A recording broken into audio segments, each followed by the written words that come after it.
नमस्ते, स्वागत छ यस त्रिनेत्र PSC 7 च्यानलमा।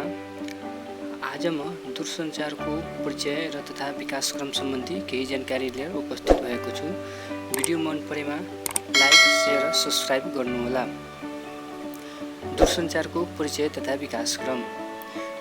नेपाल दूरसञ्चार प्राधिकरण दूरसञ्चार क्षेत्रको नियामक संस्था हो। दूरसञ्चार क्षेत्रको विकासमा उदारीकरणको नीतिले निजी क्षेत्रको समेत सहभागिता गराई प्रतिस्पर्धात्मक वातावरण तयार गरी उपभोक्तालाई सर्वसुलभ तथा भरपर्दो सेवा उपलब्ध गराउने उद्देश्यले दूरसञ्चार ऐन 2053 तथा दूरसञ्चार नियमावली 2054 को प्रावधान अनुरूप 2053 फागुन 20 मा गठित एक स्वतन्त्र संस्था हो। निजी क्षेत्रको सहभागिता गराई नेपाल अधिराज्यभरि दूरसञ्चार सेवाको विकास, विस्तार तथा सञ्चालन गर्न आवश्यक स्वच्छ प्रतिस्पर्धात्मक वातावरणको सृजना गर्नु नेपाल दूरसञ्चार प्राधिकरणको प्रमुख उद्देश्य रहेको छ। दूरसञ्चार ऐन 2053 अनुसार दूरसञ्चार भन्नाले आवाज, चिन, सङ्केत, लेखोट, आकृति, कुनै प्रकारको गोप्य सङ्केत वा खबर उत्सर्जन, इमिसन, प्रसारण वा प्राप्तिको लागि कुनै तरिकाले पुनर्व्यवस्था, गणना वा अन्य परिवर्तन गरेको वा नगरेको त्यस्तो आवाज, चिन, सङ्केत, लेखोट, आकृति वा गोप्य सङ्केत वा खबर विद्युतीय माध्यमबाट तार, रेडियो, प्रकाश वा अन्य विद्युत चुम्बकीय प्रणालीद्वारा उत्सर्जन, प्रसारण वा प्राप्ति गर्ने कार्य सुन्नुपर्छ। यो चाहिँ दूरसञ्चार ऐन 2053 मा चाहिँ गरिएको दूरसञ्चार ऐन 53 अनुसार भनिएको परिभाषा हो। नेपालमा दूरसञ्चार सेवाको सुरुवात विक्रम सम्वत 1973 मा भए पनि औपचारिक रूपमा विक्रम सम्वत 2005 मा मोहन आकाशवाणीको सुरुवात भएपछि मात्र भएको देखिन्छन्। विक्रम सम्वत 2016 सालमा दूरसञ्चार विभागको रूपमा स्थापना गरे पनि विक्रम सम्वत 2026 सालमा दूरसञ्चार विकास बोर्डको रूपमा परिवर्तन गरेको पाइन्छ। दूरसञ्चार प्राधिकरण ऐन 2028 लागू भएपछि दूरसञ्चार पूर्ण रूपमा सरकारको स्वामित्वमा आयो। त्यसपश्चात विक्रम सम्वत 2032 सालदेखि नेपाल दूरसञ्चार प्राधिकरणको नामले बन्न थाल्यो। कम्पनी ऐन 2053 अन्तर्गत विक्रम सम्वत 2061 वैशाख 1 गते नेपाल दूरसञ्चार कम्पनी लिमिटेडको रूपमा स्थापना भई सेवा प्रदान गर्दै आएको छ। दूरसञ्चार ऐन प्राधिकरणका लक्ष्यहरू: ग्रामीण तथा शहरी क्षेत्रमा सर्वसाधारणको पहुँच दूरसञ्चार सेवा पुर्याउनु, बसोबास भएका क्षेत्रमा बोलाउँदा सुनिने दूरीमा दूरसञ्चार सेवा उपलब्ध हुने व्यवस्था मिलाउनु। नम्बर 3, शहरी क्षेत्रमा माग अनुसार दूरसञ्चार सेवा उपलब्ध गराउने। नम्बर 4, व्यापारिक क्षेत्रलाई व्यावसायिक दूरसञ्चार सेवा उपलब्ध गराउन आवश्यक व्यवस्था मिलाउने। नम्बर 5, उपभोक्ताहरूलाई विभिन्न सेवा प्रदायकबाट सेवा चयन गर्न पाउने अवसर प्रदान गर्ने।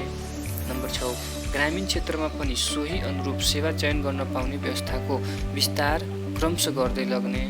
नम्बर 7, ग्रामीण क्षेत्रको विकास तथा गरिबी निवारणको लागि उपयुक्त सूचना तथा सञ्चार प्रविधिको प्रयोग गर्न पाउने व्यवस्था मिलाउने। प्राधिकरणको काम र कर्तव्य देहाबमोजिम हुनेछ।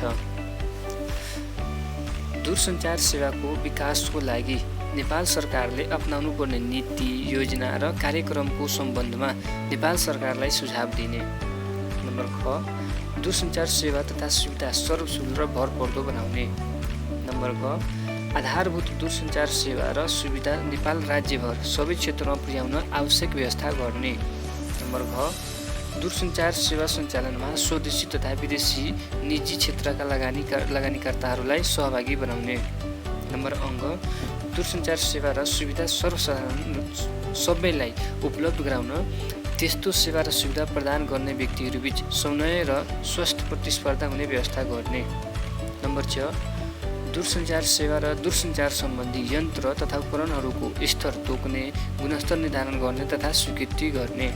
नम्बर 6, दूरसञ्चार सेवालाई नियमित र व्यवस्थित गर्ने। नम्बर 6, दूरसञ्चार सेवा सञ्चालन गर्न अनुमति पत्र दिने। नम्बर 6, अनुमति पत्र प्राप्त व्यक्तिले दूरसञ्चार सेवा उपलब्ध गराए बापत लिने शुल्क स्वीकृत र नियमित गर्ने। नम्बर य, रेडियो फ्रिक्वेन्सी नीति निर्धारण समितिद्वारा निर्धारित नीति अनुरूप फ्रिक्वेन्सी सम्बन्धी काम गर्ने।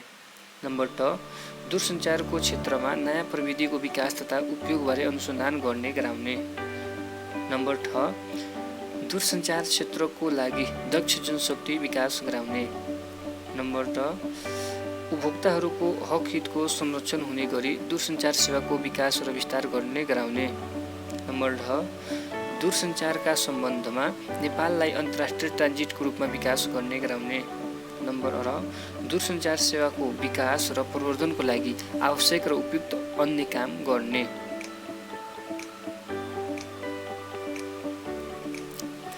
अब उपयुक्त कार्य सम्पादन गर्न दूरसञ्चार ऐन 2053ले नेपाल दूरसञ्चार प्राधिकरणलाई देहायबन्जुको अधिकार प्रदान गरेको छ।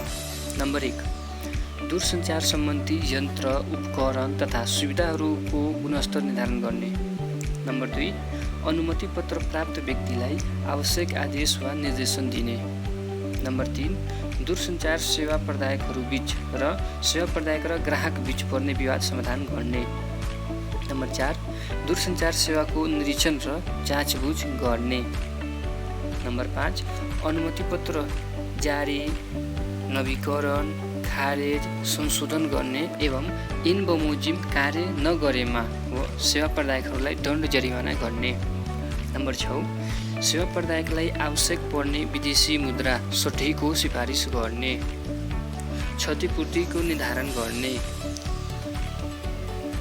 नम्बर 8 सेवा प्रदायकलाई अरूको घर जग्गा उपयोग वा प्राप्तिका लागि आवश्यकता अनुसार नेपाल सरकारलाई सिफारिस गर्ने। नम्बर 9 महसुल दर र अन्तर आबद्धता, यहाँ दुईचोटि अन्तर आबद्धता भएको एउटा मात्रै अन्तर आबद्धता सम्बन्धमा निर्देशिका बनाई लागू गर्ने। नम्बर 10 प्राधिकरणलाई आवश्यक पर्ने विनिमय बनाउने। नम्बर 11 ग्रामीण दूरसञ्चार विकास कोषमा जम्मा गर्ने रकमको दस्तुर निर्धारण गर्ने। आदि सबै प्राधिकरण ऐन अनुसार चाहिँ प्राधिकरणलाई दिएको अधिकारहरू हुन्। अब नेपाल दूरसञ्चारको विकासक्रम। विक्रम सम्वत 1970मा म्याग्नेटो प्रविधिको टेलिफोन सेवाको प्रारम्भ। विक्रम सम्वत 2016 सालमा दूरसञ्चार विभागको स्थापना। विक्रम सम्वत 2021मा एचएफ रेडियो सर्भिसद्वारा अन्तर्राष्ट्रिय यानि कि भारत तथा पाकिस्तान दूरसञ्चार सेवाको प्रारम्भ। विक्रम सम्वत 2032 सालमा दूरसञ्चार संस्थाको स्थापना। विक्रम सम्वत 2041 सालमा दूरसञ्चार संस्थाद्वारा अन्तर्देशीय ट्रङ्क सेवा यानि कि एसटिडी को प्रारम्भ साथै ग्रामीण दूरसञ्चार सेवाको पनि सुरुवात गरिएको थियो। विक्रम सम्वत 2044 दूरसञ्चार संस्थाद्वारा अन्तर्राष्ट्रिय ट्रङ्क सेवा आइएसडी को प्रारम्भ। विक्रम सम्वत 2049मा राष्ट्रिय सञ्चार नीति तर्जुमा गरिएको। विक्रम सम्वत 2053 दूरसञ्चार ऐन 2053 को तर्जुमा र नेपालमा इन्टरनेट र इमेल सेवाको सुरुवात। विक्रम सम्वत 2054 फागुन 20 नेपाल दूरसञ्चार प्राधिकरणको स्थापना र दूरसञ्चार नियमावली 2054 को तर्जुमा गरिएको। विक्रम सम्वत 2055 प्राधिकरणबाट पहिलो पटक निजी क्षेत्रका सेवा प्रदायकलाई इन्टरनेट सेवा सञ्चालनको अनुमति पत्र प्रदान गरिएको। विक्रम सम्वत 2056 दूरसञ्चार नीति तर्जुमा र नेपालमा मोबाइल सेवाको सुरुवात गरिएको। यो 2056 सालदेखि नेपालमा मोबाइल सेवा सुरुवात गरिएको हो। विक्रम सम्वत 2059 भोइस सेवा सञ्चालनका लागि निजी क्षेत्रको सेवा प्रदायकलाई अनुमति पत्र प्रदान गरिएको। विक्रम सम्वत 2060 दूरसञ्चार नीति 2060 तर्जुमा गरिएको। ग्रामीण दूरसञ्चार सेवा सञ्चालनका लागि निजी क्षेत्रको सेवा प्रदायकलाई अनुमति पत्र प्रदान गरिएको। विक्रम सम्वत 2061 निजी क्षेत्रको सञ्चालकलाई मोबाइल सेवा सञ्चालनको अनुमति पत्र प्रदान गरिएको। त्यस्तै विक्रम सम्वत 2064 सालमा 3G सेवाको सुरुवात। सार्क राष्ट्रमध्ये 3G सेवा प्रारम्भ गर्ने नेपाल पहिलो मुलुक हो। विक्रम सम्वत 2069 दूरसञ्चार सेवाको रेडियो फ्रिक्वेन्सी नीति 2069 लागू गरिएको। विक्रम सम्वत 2070 आधारभूत टेलिफोन सेवा सञ्चालनको अनुमति पत्र प्रदान गरिएको। त्यस्तै विक्रम सन 2071 ब्रोडब्यान्ड नीति 2071 लागू गरेको, विक्रम सन 2072 सञ्चार प्रविधि नीति 2072 लागू गरिएको। त्यस्तै विक्रम सन 2073 दूरसञ्चार सेवाको रेडियो फ्रिक्वेन्सी बाँडफाँड तथा मूल्य सम्बन्धी नीति 2073 लागू गरिएको। विक्रम सन 2074 नेपालमा 4G सेवाको सुरुवात गरिएको। विक्रम सन 2076 पहिलो पटक लिलाम बराबरको माध्यमबाट दूरसञ्चार सेवा सञ्चालनको फ्रिक्वेन्सी प्रदान गरिएको। त्यस्तै विक्रम सन 2077 साइबर सिक्युरिटी बाइ ल 2077 स्वीकृत गरी लागू गरिएको। विक्रम सन 2078 विदेशमा दर्ता भएका वायुयानहरूमा नेपालको आकाश यानि कि 10,000 फिट माथिमा दूरसञ्चार सेवा प्रदान गर्न इन फ्लाइट और एरोनोटिकल टेलिकम्युनिकेसन सर्भिस खुल्ला गरिएको। विक्रम सन 2079 मोबाइल सेटहरूको प्रयोग र आयातलाई व्यवस्थित गर्न 2080 ज्येष्ठ 1 गतेदेखि MDMS प्रणाली लागू गरिएको। MDMSको पूरा रूप चाहिँ मोबाइल डिभाइस म्यानेजमेन्ट सिस्टम हुन्छ। विक्रम सन 2079 नेपाल दूरसञ्चार कम्पनी लिमिटेडले 3 स्थानमा 5G सेवाको परीक्षण गरेको। त्यस्तै विक्रम सन 2079 सालमा telecommunication traffic monitoring and fraud control system अर्थात् टेरामक्स परियोजना कार्यान्वयनको क्रममा रहेको छ।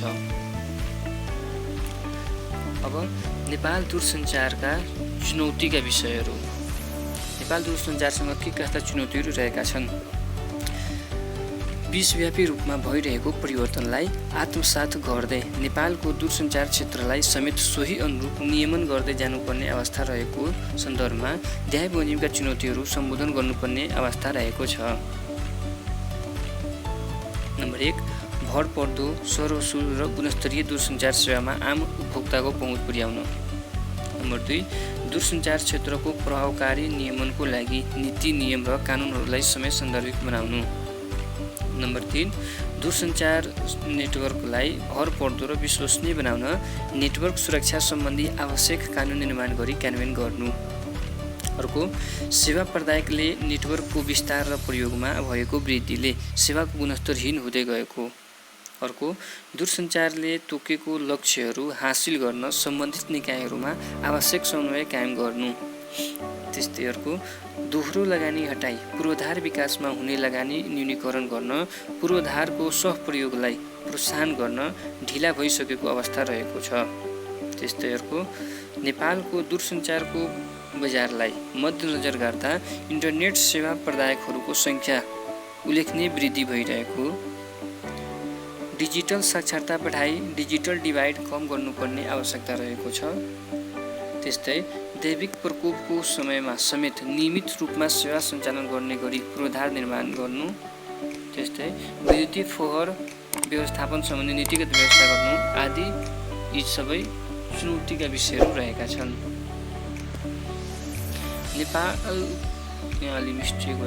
नेपालको दूरसञ्चार सेवाहरू सम्बन्धी सामान्य जानकारी। नम्बर 1 आधारभूत दूरसञ्चार सेवा। आधारभूत दूरसञ्चार सेवा भन्नाले PSTN प्रविधिमा आधारित टेलिफोन सेवा तथा वायरलेस इन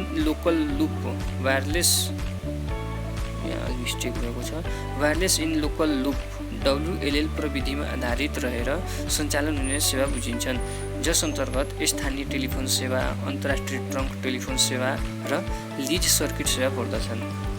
मोबाइल टेलिफोन सेवा। मोबाइल टेलिफोन सेवा भन्नाले तार रहित प्रविधिबाट सञ्चालन हुने प्रयोगकर्ता गतिशील रहेको अवस्थामा समेत अविच्छिन्न रूपमा सेवा प्रदान गर्ने प्रविधिमा आधारित टेलिफोन सेवा हो। मोबाइल दूरसञ्चार सेवामा प्रवाह गर्नको लागि तारको सट्टा रेडियो तरङ्गको प्रयोग गरिन्छ। मोबाइल टेलिफोन सेवाबाट भोइस कम्युनिकेसन बाहेक SMS, MMS र डाटा सुविधाहरू समेत उपभोग गर्न सकिन्छन्।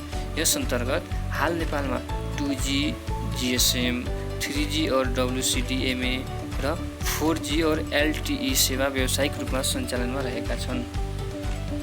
नम्बर 3 GMPCS सेवा अर्थात् global mobile personal communication systems mobile कम्युनिकेसनसँग मेल खाने सेटेलाइटमा आधारित प्रविधि हो।